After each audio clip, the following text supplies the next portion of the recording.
शास्त्रीनगर मैदानावर packers cricket club आयोजित खुल्या लेदरबॉल टी20 क्रिकेट स्पर्धा सुरू आहेत। आज स्पर्धेच्या दुसऱ्या दिवशी सकाळच्या सत्रात पहिला सामना पुनीत बालन केदार जाधव क्रिकेट अकॅडमी पुणे विरुद्ध सेंट्रल जीएसटी पुणे यांच्यात सामना झाला। सेंट्रल जीएसटी पुणे या संघानं प्रथम फलंदाजी करत 20 षटकामध्ये 8 बाद 158 धावा केल्या।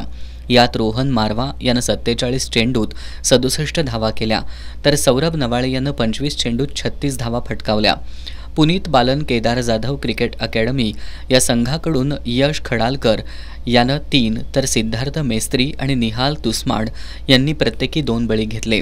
उत्तरादाखल खेळताना पुणेच्या संघाला 14 षटकं आणि 4 चेंडूत 81 धावाच करता आल्या, त्यामुळे सेंट्रल जीएसटी संघानं हा सामना 77 धावांनी जिंकला। सेंट्रल जीएसटी संघाकडून सागर मिश्रा, अक्षय कारणेवार यांनी प्रत्येकी 3 तर अक्षय वाईकर, प्रदीप धाडे यांनी प्रत्येकी 2 बळी घेतले। रोहन मारवा याला सामनावीर तर गेम चेंजर म्हणून अक्षय कारणेवार याला गौरवण्यात आलं। दुसरा सामना मुंबईच्या पयाडे विरुद्ध कोल्हापूर जिल्हा क्रिकेट असोसिएशन या संघात झाला। कोल्हापूर संघानं प्रथम फलंदाजी करताना 20 षटकात 7 बाद 178 धावा केल्या।